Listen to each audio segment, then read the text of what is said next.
우리나라 한국 선수들의 금메달 향연으로 종합 2위라는 쾌거를 달성한 하얼빈 동계 아시안게임. 이 대회에서 한국 선수들이 부당한 대우를 받았음에도 불구하고 금메달을 따냈다는 사실을 아시나요? 한국 선수들을 응원하는 좋아요 한번 눌러주시고 여러분의 좋아요 버튼에 힘을 얻어 오늘의 이야기를 시작해 보겠습니다. 안녕하세요. 저는 일본에서 피겨스케이팅을 배우고 있는 사쿠라입니다. 아직 어리지만 언젠가는 올림픽 무대에 서는 것이 꿈입니다. 그래서 매일 열심히 연습하고 있습니다. 처음 피겨를 시작한 건 단순히 예뻐 보여서였습니다. 스케이트를 신고 빙판 위에서 미끄러지는 것이 너무 재미있었거든요. 하지만 시간이 지날수록 피겨는 단순한 놀이가 아닌 정말 어려운 스포츠라는 것을 깨닫게 되었습니다. 점프를 하다가 계속 넘어지고 연습이 끝날 때마다 온몸이 쑤셨지만 그래도 포기할 수 없었습니다. 김연아 선수처럼 멋진 선수가 되고 싶었으니까요. 처음 김연아 선수의 연기를 본 순간을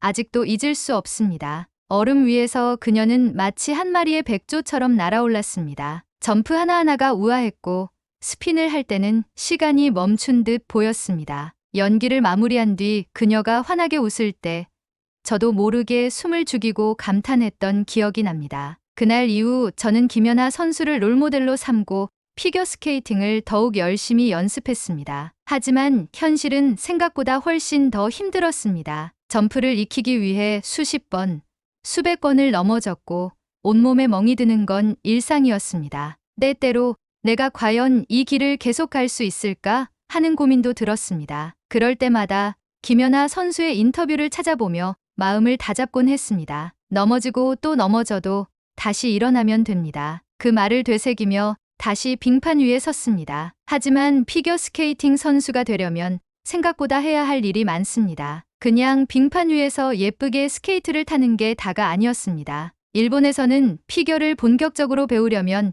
유소년 클럽에 들어가는 것이 필수적입니다. 저는 초등학교 저학년 때부터 유소년 클럽에서 훈련을 시작했습니다. 일본에는 피겨를 배우는 어린 선수들이 많기 때문에 어릴 때부터 경쟁이 치열합니다. 클럽에서는 스케이트 기술만 배우는 게 아닙니다. 점프와 스핀 같은 기본 기술은 물론이고 발레와 현대무용도 같이 배웁니다. 피겨는 단순한 스포츠가 아니라 예술적인 요소도 중요하기 때문에 몸의 움직임을 아름답게 만드는 연습도 필수입니다. 그리고 매년 기술 테스트를 통과해야만 상위 대회에 출전할 수 있습니다. 연령별로 기준이 정해져 있어서 그 기준을 충족하지 못하면 다음 단계로 올라갈 수 없습니다. 훈련도 꽤 힘듭니다. 매일 아침 일찍 일어나서 학교에 가기 전 빙상장에서 훈련을 합니다. 학교 수업이 끝나면 다시 스케이트를 신고 저녁까지 연습합니다. 주말에는 보통 하루 종일 훈련하고 방학 때는 전국에서 모인 선수들과 합숙 훈련을 합니다. 그리고 피겨는 비용이 많이 드는 운동입니다. 빙상장 이용료, 코칭비, 의상 제작비, 음악 편집비까지 정말 많은 돈이 필요합니다. 부모님께서 저를 위해 아낌없이 지원해주고 계시지만 가끔은 죄송한 마음이 들 때도 있습니다. 스케이트화만 해도 몇십만 엔이 넘고 성장할 때마다 새 장비를 사야 하니까요. 또 대회 참가비도 만만치 않기 때문에 부담이 클 수밖에 없습니다. 하지만 부모님은 한 번도 힘든 내색을 하지 않으셨습니다. 사쿠라가 행복하다면 엄마 아빠는 괜찮아. 부모님께서는 항상 이렇게 말씀하시며 저를 응원해 주셨습니다. 새벽부터 저를 빙상장까지 데려다 주시고 연습이 끝나면 피곤하실 텐데도 따뜻한 저녁을 준비해 주셨습니다. 부모님께서 저를 위해 이렇게까지 해주시는데 제가 힘들다고 쉽게 포기할 수 있을까요? 그래서 저는 더 열심히 해야겠다고 다짐했습니다. 부모님의 기대에 보답하기 위해서라도 절대로 쉽게 포기하지 않겠다고요. 그렇게 힘든 훈련을 이어가던 중 코치님께서 저를 불렀습니다. 이번에 하얼빈 동계 아시안게임을 견학할 기회가 생겼어. 가보고 싶니? 순간 귀를 의심했습니다. 세계적인 선수들의 경기를 직접 볼 수 있는 기회라니.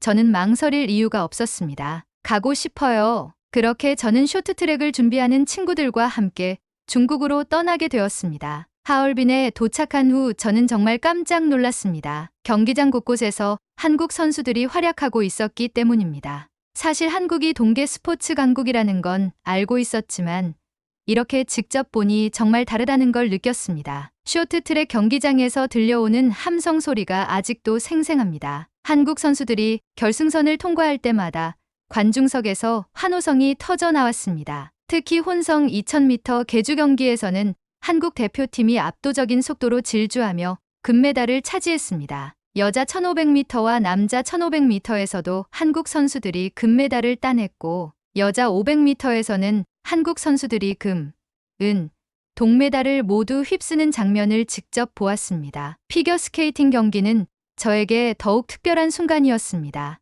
제가 가장 좋아하는 종목이니까요. 한국의 김채연 선수가 프리스케이팅에서 완벽한 연기를 선보이며 금메달을 목에 걸었습니다. 점프 하나하나가 우아했고 빙판 위에서 마치 공기처럼 가볍게 움직이는 모습이 너무 멋졌습니다. 그리고 또 한 명, 차준환 선수의 경기도 잊을 수 없습니다. 한국 남자 피겨 역사상 처음으로 아시안게임 금메달을 따낸 순간 저는 그 자리에 있었습니다. 남자 선수의 연기는 처음 직접 봤는데 차준환 선수의 점프와 스피는 너무 힘이 넘치면서도 깔끔했습니다. 이렇게 한국 선수들이 연이어 금메달을 따내면서 한국은 이번 대회에서 무려 금메달 15개, 은메달 14개, 동메달 13개를 획득하며 종합 2위를 기록했습니다. 저는 한국 선수들의 엄청난 실력과 정신력에 감탄했습니다. 하지만 한국 선수들의 금메달에는 그들이 흘린 땀과 노력 외에도 우리가 몰랐던 수많은 이야기들이 숨겨져 있었습니다. 저와 제 친구들이 보고 경험한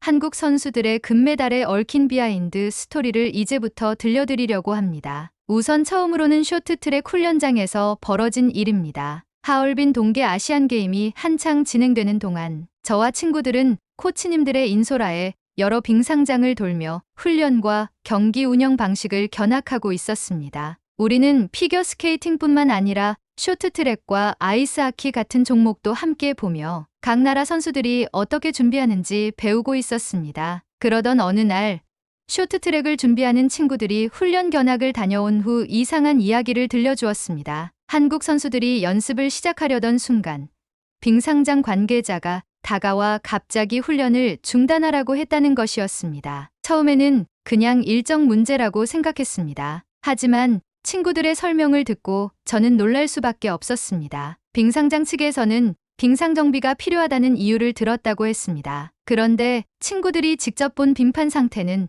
전혀 문제가 없어 보였다고 했습니다. 얼음 위에 살짝 물기가 있는 정도였지만 다른 나라 선수들이 연습할 때는 문제 삼지 않았던 부분이었습니다. 그런데 한국팀 차례가 되자마자 갑자기 정비가 필요하다며 연습을 막은 것이었습니다. 근데 이상한 게 뭔지 알아? 친구의 말투가 점점 낮아지며 비밀을 말하듯 속삭였습니다. 한국팀이 나간 뒤에는 정비도 없이 그대로 다른 나라 선수들이 연습을 계속했대.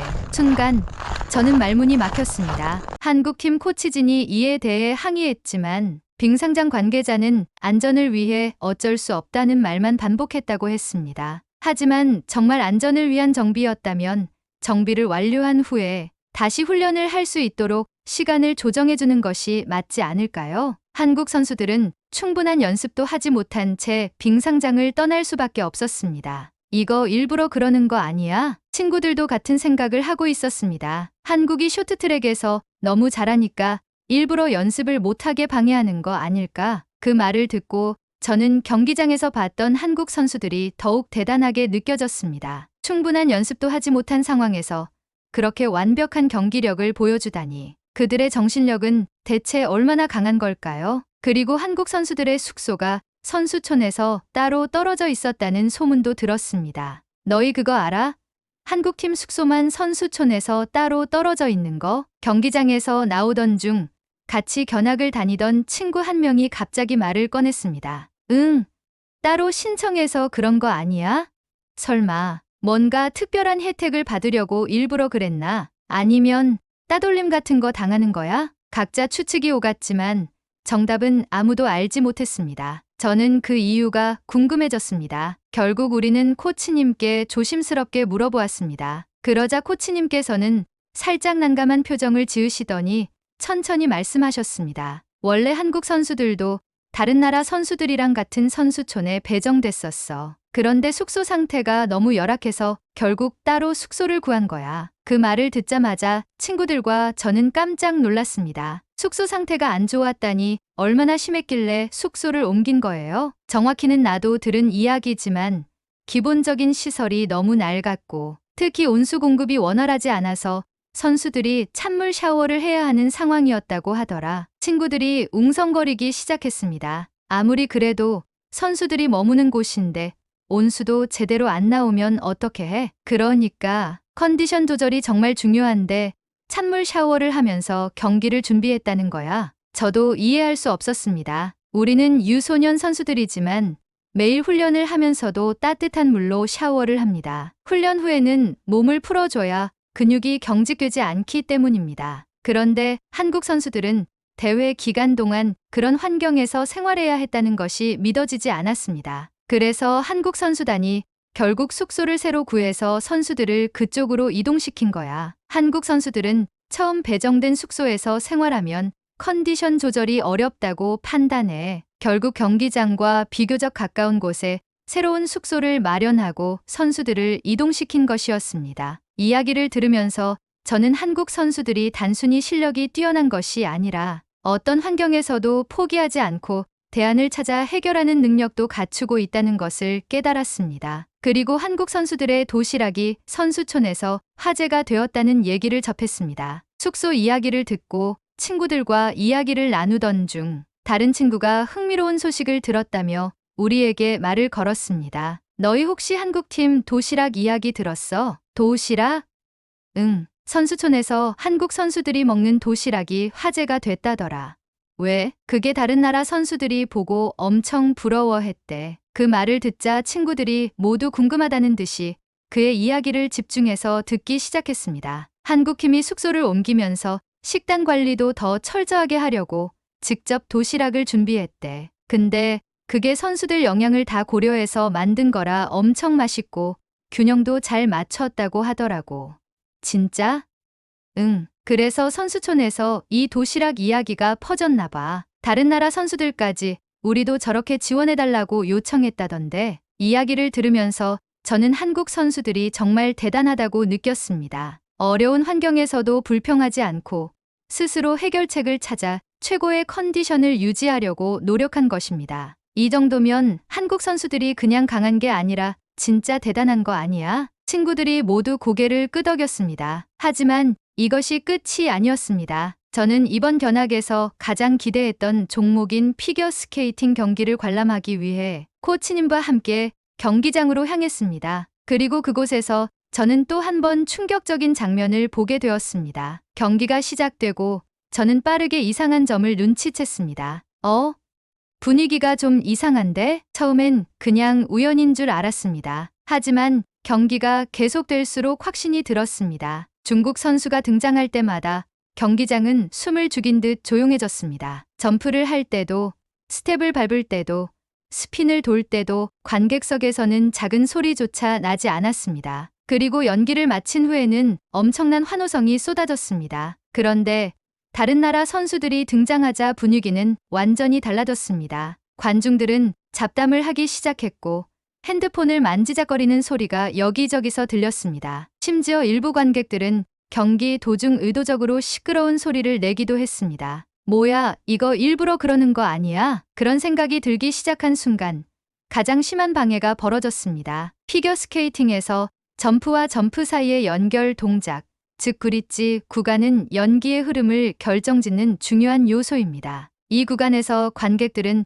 조용히 지켜보는 것이 일반적입니다. 그런데 중국 관객 일부가 이 순간마다 일부러 박수를 치거나 함성을 지르는 행동을 반복했습니다. 아, 이건 대놓고 방해하는 거잖아. 저도 모르게 속이 부글부글 끓었습니다. 특히 사카모토 가오리 선수의 연기 때 방해가 심했습니다. 그녀가 점프를 뛰려고 준비하는 순간 갑자기 관객석에서 손뼉을 치는 소리가 들렸습니다. 그런데도 가오리 선수는 전혀 흔들리지 않았습니다. 강한 집중력으로 끝까지 자신의 연기를 완성했고 마지막까지 우아함을 유지했습니다. 하지만 김채연 선수의 차례가 되자 상황은 더욱 심해졌습니다. 그녀가 점프를 하려는 순간 일부 관객들이 더 큰 목소리로 수군거리거나 핸드폰 플래시를 터뜨리는 모습이 보였습니다. 하지만 김채연 선수는 단 한 번도 주저하지 않았습니다. 그녀의 스텝은 단단했고 스피는 완벽했습니다. 아무리 관객들이 방해해도 김채연 선수는 빙판 위에서 오롯이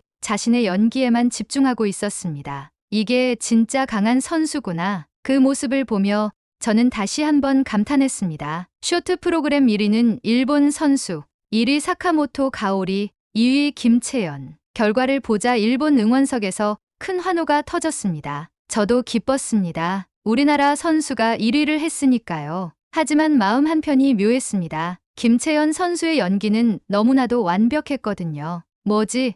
왜 나는 가오리 선수를 응원하면서도 김채연 선수의 연기에 더 감탄하고 있지? 김채연 선수의 점프는 가벼웠고 회전은 정교했습니다. 그리고 무엇보다도 그녀의 연기에는 이상한 마법 같은 것이 있었습니다. 관중의 시선을 사로잡는 힘. 빙판 위에서 모든 것이 자연스럽고 그녀가 점프를 할 때마다 마치 시간이 멈춘 것 같은 느낌. 김채연 선수 뭔가 특별한데? 저는 속으로 그렇게 생각했습니다. 하지만 일본 대표 선수를 응원하는 입장에서 겉으로 내색할 수는 없었죠. 저는 마음을 다잡고 프리스케이팅에서 두 선수의 멋진 경기를 기대하기로 했습니다. 며칠 후 프리스케이팅이 시작되기 전 저는 두 선수의 대결이 정말 기대되었습니다. 가오리 선수가 1위를 유지할 수 있을까? 김채연 선수는 쇼트 프로그램에서 실수했지만 프리스케이팅에서 역전할 수 있을까? 그리고 경기 시작. 먼저 사카모토 가오리 선수가 연기를 펼쳤습니다. 그녀는 안정적인 경기력을 보여주었고